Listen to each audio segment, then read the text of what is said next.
राधे राधे दोस्तों। भगवान पर भक्त का अटूट विश्वास। एक सेठ जी बड़े कंजूस थे।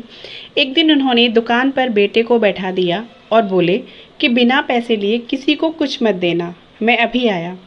अकस्मात एक संत आए जो अलग अलग जगह से एक समय की भोजन सामग्री लेते थे। लड़के से कहा, बेटा जरा नमक दे दो। लड़के ने संत को डिब्बा खोलकर 1 चम्मच नमक दिया। सेठ जी आए तो देखा कि डिब्बा खुला पड़ा था। सेठ जी ने कहा कि क्या बेचा? बेटा बोला, एक संत जो तालाब पर रहते हैं उनको 1 चम्मच नमक दिया था। सेठ जी का माथा ठनका। वो बोले, अरे मूर्ख, इसमें तो जहरीला पदार्थ था। अब सेठ जी भागकर संत के पास गए। तब तक संत भोजन बनाकर भगवान का भोग लगाकर खाने की थाली लेकर बैठ चुके थे। सेठ जी दूर से ही बोले, महाराज महाराज रुकिए, आप जो नमक लाए थे वह नमक नहीं था बल्कि जहरीला पदार्थ था। कृपा करके आप ये भोजन नहीं करें।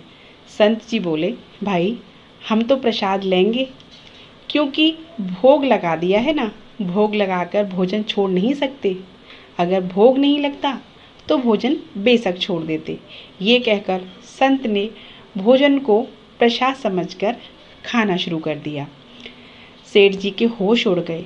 वो रात भर वहीं बैठे रहे।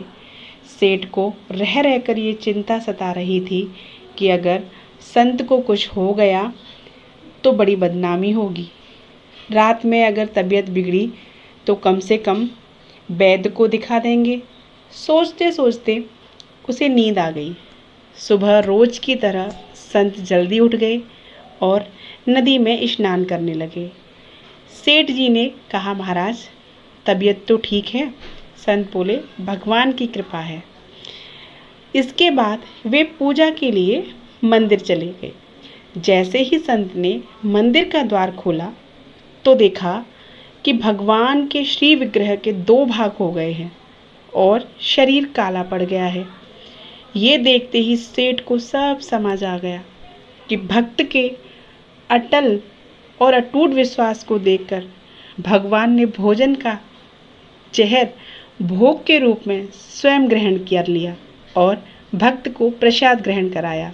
इसके बाद सेठ ने तुरंत घर जाकर बेटे को दुकान सौंप दी और स्वयं संत की शरण में जाकर भगवान की भक्ति करने लगे। दोस्तों, आज की कथा आपको कैसी लगी हमें कमेंट बॉक्स में ज़रूर बताना। अगर आप हमारे चैनल पर न्यू हो तो प्लीज़ सब्सक्राइब किए बिना कहीं मत जाइएगा। राधे राधे।